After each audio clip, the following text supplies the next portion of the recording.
처음으로 소개해드릴 주식은 샤오펑 ADR입니다.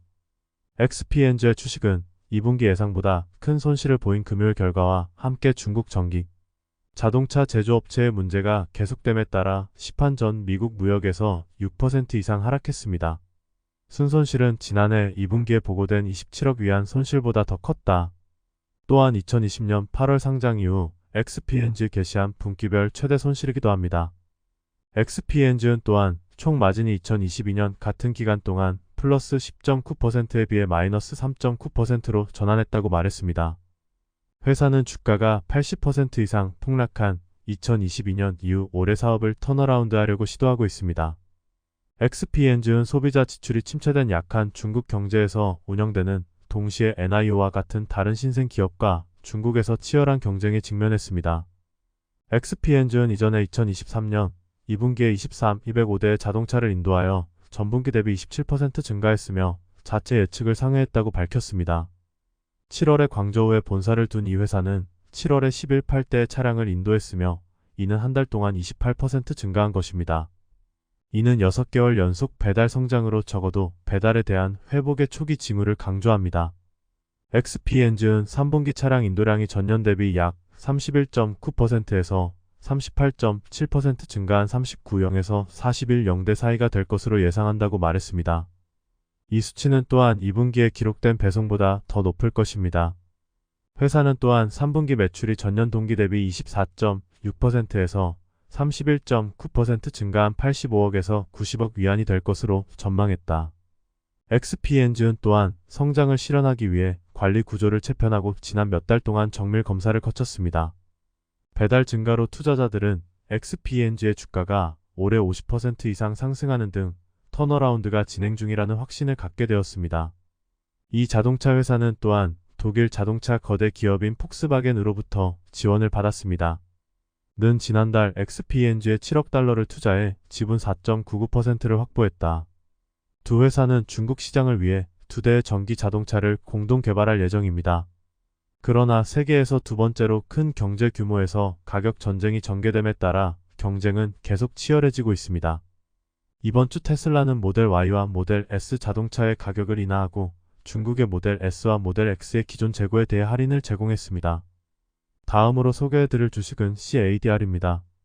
동남아시아 기술 대기업 C의 주식은 경제적 불확실성에 직면한 최근의 비용 절감 조치에서 역전된 이익보다 성장에 초점을 맞출 것이라고 말한 후 이번 주에 급락했습니다. 그러나 분석가들은 피벗이 시장 점유율을 방어하기 위한 움직임이라고 말했습니다. 화요일에 회사는 REFINITIV 컨센서스 추정치에 따르면 예상했던 32억 달러에 비해 31억 달러로 분석가의 기대치를 하회한 수익을 보고했습니다. 시의 회장 겸 그룹 CEO인 포러스트 리는 회사가 자급자족을 달성했으며 이제 더 확고한 기반을 마련했다고 말하면서 시는 이제 성장에 대한 투자를 다시 가속화할 것이라고 말했습니다.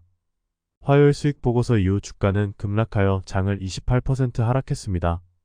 시는 바로 작년의 높은 인플레이션과 금리 속에서 수익성에 집중하기 위해 사업을 개편했습니다. 동시에 투자자들은 기술 기업들이 수익성을 추구하도록 압력을 가하고 있었습니다.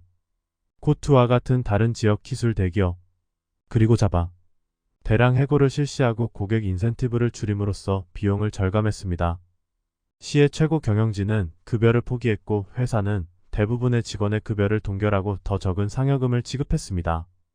현지 언론은 회사가 6개월 동안 7명 이상의 직원을 해고했다고 보도했습니다. 그 결과 시는 2022년 4분기에 처음으로 플러스 순이익을 기록했으며 그 이후로 그 수치는 흑자에 머물고 있습니다. 그 전에 시는 창립 이래 수십억 달러의 손실을 입어 대체로 수익성이 없었습니다. 오는 그들에게 희소식은 일부 지출을 늘리기 위해 일종의 완충 장치를 구축했으며 이제 모든 부문에서 수익성이 있다는 것입니다. 라고 말했습니다. 인기 있는 짧은 동영상 앱의 전자상거래 시장인 TIKTOK 샤프는 동남아시아에서 공격적으로 확장하고 있으며 샤프E와 LAGADA의 위협이 되고 있습니다. COSHOU지추는 지난 6월 TIKTOK 시장 점유율을 확보하기 위해 향후 몇 년 동안 동남아시아에 수십억 달러를 투자할 것이라고 말했습니다. 한편 알리바바의 라자다는 2020년 동남아시아 최대 전자상거래 플랫폼이 된 이후 시스쇼피를 따라잡기 위해 노력해왔다. DBS 뱅크의 통신, 미디어 및 기술 연구 책임자인 세천미탈은 시에 대해 낙관적입니다. 이 회사는 시에 대해 달러 90의 목표가를 가지고 있으며 대략 160.9%의 상승 여력을 나타냅니다. 시장 점유율을 지키는 것이 전자상 거래에서 올바른 전략입니다. 새로운 플레이어에게 발을 들여놓고 싶지 않을 것입니다. 시가 그렇게 하고 있다고 생각합니다. 라고 미탈이 말했습니다. 그러나 TIKTOK 샤프는 샤프이에게 그렇게 큰 위협이 되지 않는다고 그는 말했습니다. TIKTOK에는 사내 물류가 없습니다. 그들은 전자상거래 패키지를 제공하기 위해 타사 플레이어를 사용합니다. 라고 말했습니다. TIKTOK 샤프가 달리 샤프이와 LAGADA는 전 세계 자체 창고 및 주문 처리센터 물류 네트워크를 보유하고 있습니다. 이것은 TIKTOK과 경쟁하는 방법 중 하나입니다. TIKTOK는 여전히 매우 작습니다. 그렇게 큰 위협은 아닙니다. 라고 미탈이 말했습니다. TIKTOK 샤프의 현재 GMV는 샤프이 및 LAGAD의 일부에 불과합니다. 다음으로 소개해드릴 주식은 블루민 브랜즈입니다. 과외 대리전에서 승리한 스타보드 밸류는 월스트리트의 전설이 되었고 아웃백 소유주인 블루밍 브랜드라는 또 다른 레스토랑 체인이 눈에 띕니다. 스타버드는 BLOMIN 브랜즈의 지분을 5% 이상 확보하여 회사의 상위 5대 주주 중 하나가 되었다고 이 문제에 정통한 사람들이 말했습니다.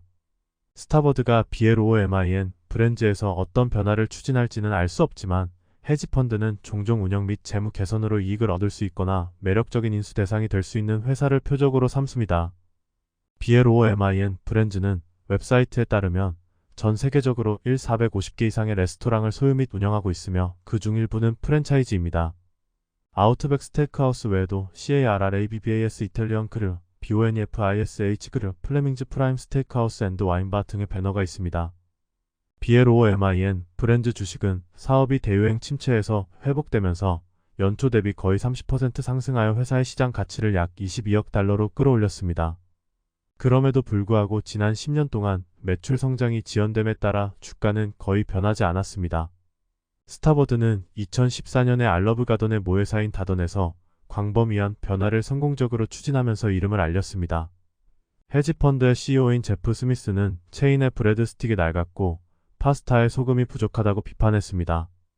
열띤 대리권 싸움 후 스타버드는 다던의 이사회를 완전히 장악하고 변경사항을 구현했습니다. 즉, 주방 운영 간소화, 더 많은 주류 판매, 더 나은 맛의 브레드 스틱 제공 등으로 전환 계획을 가속화하는 데 도움이 되었습니다. 다던 주가는 이후 급등했습니다. 스미스는 올해 초 이사회 의장직에서 물러났습니다. 파파 존스 인터내셔널 2019년 헤지펀드는 설립자 존 슈네터를 둘러싼 논란에서 벗어나기 위해 고군분투하면서 피자 체인의 우선주를 2억 5천만 달러에 사들일 것이라고 말했다. 다음으로 소개해드릴 주식은 우버와 리프트입니다.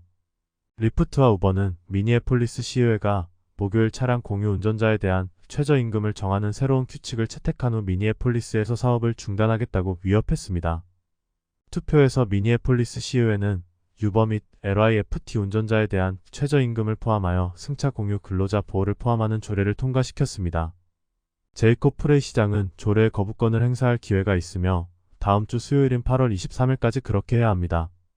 리프트는 가격이 2배가 될 수 있고 가장 부유한 사람들만이 여전히 승차할 수 있기 때문에 이 법안이 궁극적으로 더 적은 수입을 올릴 운전자들에게 해로울 것이라고 말했습니다.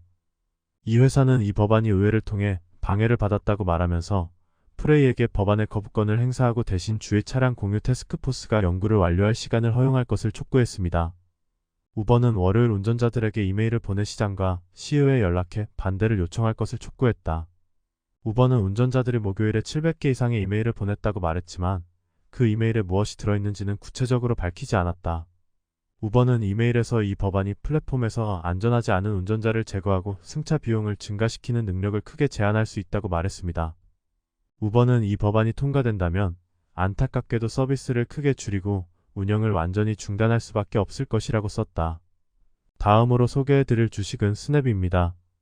스냅챗 사용자는 화요일 밤 플랫폼의 인공지능 챗봇이 프로필에 실시간 업데이트를 게시하고 메시지에 대한 응답을 중단했을 때 놀라움을 금치 못했습니다. 바이러스성 AI 챗봇 도구인 챗GPT로 구동되는 스냅챗 마이 AI 기능은 일반적으로 권장사항을 제공하고 질문에 답하며 사용자와 대화합니다. 그러나 모든 스냅챗 사용자가 볼 수 있는 라이브 스토리를 게시하는 것은 새로운 기능이었습니다. 일반적으로 인간 사용자에게만 제공되는 기능입니다. 앱의 팬들은 소셜미디어의 우려사항을 신속하게 공유했습니다. 내 AI는 왜 그들의 집벽과 천장을 찍은 영상을 그들의 이야기로 가지고 있는 거지? 한 사용자를 썼습니다. 이것은 매우 이상하고 솔직히 불안합니다. 또 다른 사용자는 도구가 자신의 메시지를 무시한 후 로봇도 나를 위한 시간이 없습니다. 라고 썼습니다. 이것은 스냅챗이 마이 AI 도구를 더욱 현실적으로 만들기 위해 노력한 것이 아니라는 것이 밝혀졌습니다. 회사는 결함이라고 말했습니다. 그럼에도 불구하고 강력한 반응은 많은 사람들이 인공지능의 잠재적 위험에 대해 가지고 있는 두려움을 강조했습니다.